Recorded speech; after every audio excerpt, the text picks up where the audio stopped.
Nope. Stop. No, I decide this week. I will decide what we will play. We play Rona, Disciple of Gix. That's what we're playing. Because we're, well, by we, I mean me and a few other YouTubers are doing this little series called Commanders and Commons. And I decided preemptively what I was going to play. Because unfortunately, you have to have specifically legendary creatures on MTGO for Commander. They can't just be uncommon like in PDH. So Disciple of Gix is a really awesome card. 3 mana, you get a 2/2. Already sounds terrible. When it enters the battlefield, you may exile the target historic card from your graveyard. So that means you can, choose something like a Mind Stone, because a Mind Stone is an artifact. We don't have sagas or legendaries in this format, so you're just going for artifacts purely. So you exile something like a Mind Stone or a Expedition map or like a nice beater or something, or maybe one of your mirror. Or, hey, maybe you have a really big beater, like something that's actually good.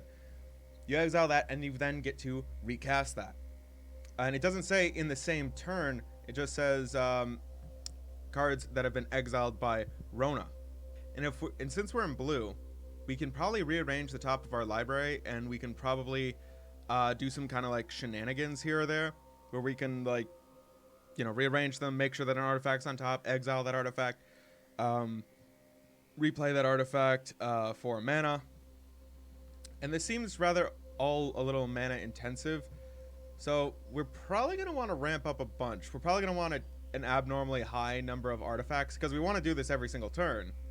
That's going to be a lot of mana. And if we want to like use removal and cast other spells, and actually cast a spell that we exile, we're probably going to need access mana. So let's get into it.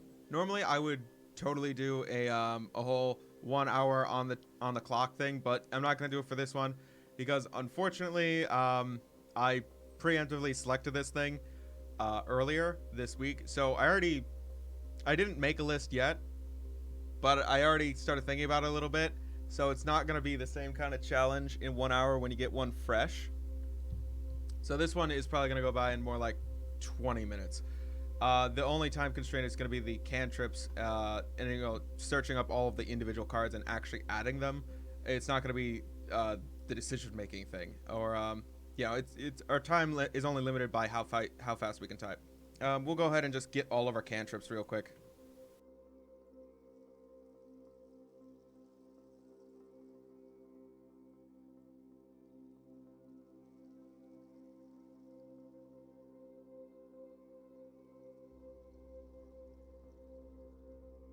All right, and I'm gonna just go ahead and add a command tower. Then we're just gonna need a ton of mana rock, so I'm just gonna go ahead, hit artifact, hit legal in pauper, and probably gonna want, we'll just leave it as artifact and select a ton of artifacts in just real quick. I already kind of have an idea of what I'm gonna be going for. Hey, nice Aether Spellbomb, but not sure. Yeah, actually, I'll take an Aether Spellbomb.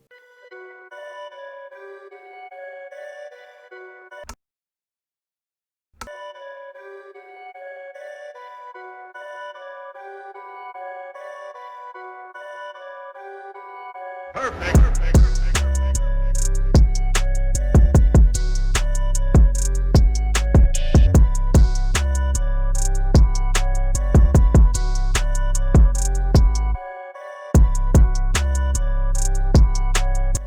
We'll take this pig on a stick.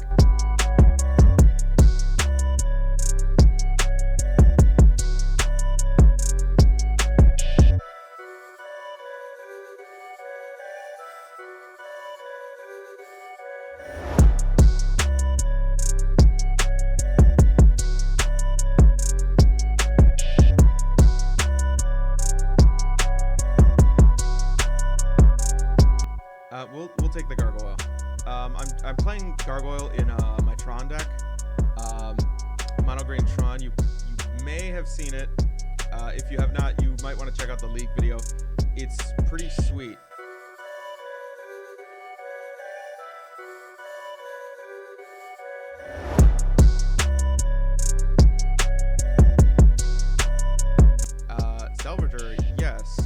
because having like maybe a 10-1 seems terrifying, and if you give it any kind of evasion or like first strike, it just seems crazy.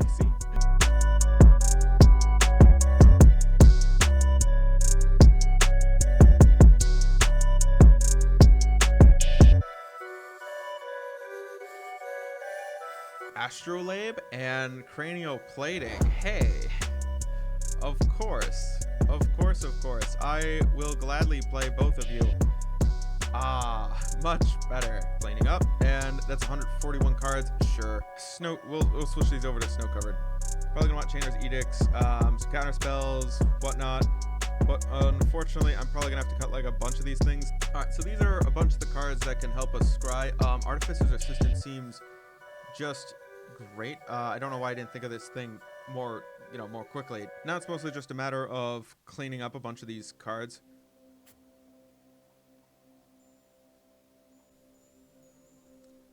All right, so we've cut down on quite a few cards. Now we're just gonna go ahead and we're just going to look through a bunch of land real quick, just make sure that we're not missing too much. You know, we might take an Ash Barrens. The lands should go even faster. And I realized while cutting down cards, I accidentally added Azorius stuff. Whoops.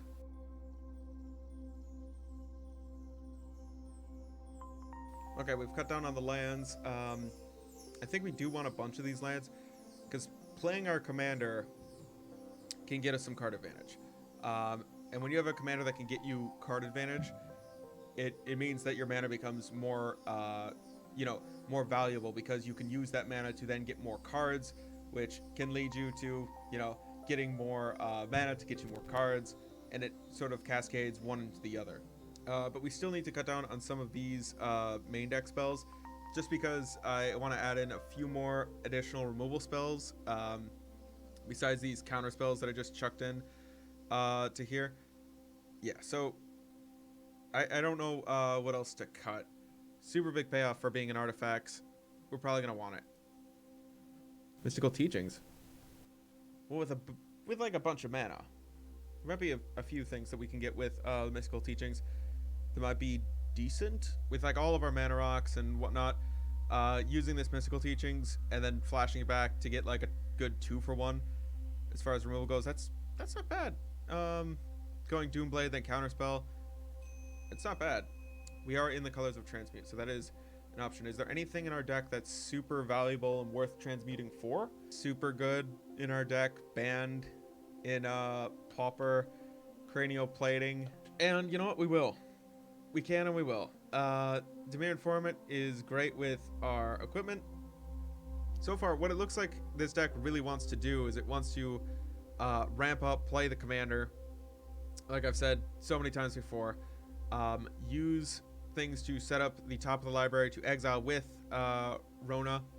Rona then will let us cast them, and we also want to start like getting a lot of benefits from our artifacts, like scrying or getting counters on things, or begin tutoring for cranioplating, playing out the cranioplating or the salvage slasher, either one, trying to get them onto like an evasive creature, or make this thing evasive with Whispersil Cloak or something, and just like start swinging in like nuts and killing people left and right, just like 20 in the air, 30 in the air, like just go big, cast a bunch of spells. And yeah, here's the Vault Scourge. I was super tempted to cut it, but I'm like, God, 1 mana lifelink flying creature in a deck full of equipment. You know, with cranial plating, this thing just looks even better. It's already good in affinity with cranial plating, but ooh, just like it's so good. It's so good. I'm gonna name the deck I used the banned list. That's what I do and that's what I do for a lot of my decks. I just check the banned list of cards in other formats. Like, what's banned in another format that's good in this format? Oh, well, look at that. Cantrips from Modern that are banned. Ooh, cranial plating, band and popper. Oh, that's legal here and really good in this deck. Oh, wow. How nice. I believe that we're going to be doing commanders and commons every 2 weeks. So no, is that semi-weekly? No, bi-weekly. Um, we are doing it bi-weekly.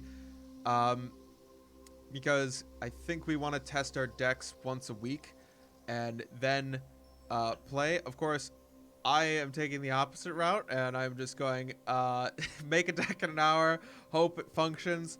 Yeah, well, it'll function. It's fine. Cut to me getting mana screwed or me getting terribly mana flooded because I thought it was fine to include almost 40 land and a ton of mana rocks. Oh well. Well, thank you for watching. Don't forget to go outside, get some sunlight today, meddle with some mages, crack some clues, name some spells, and come on in for that face touch.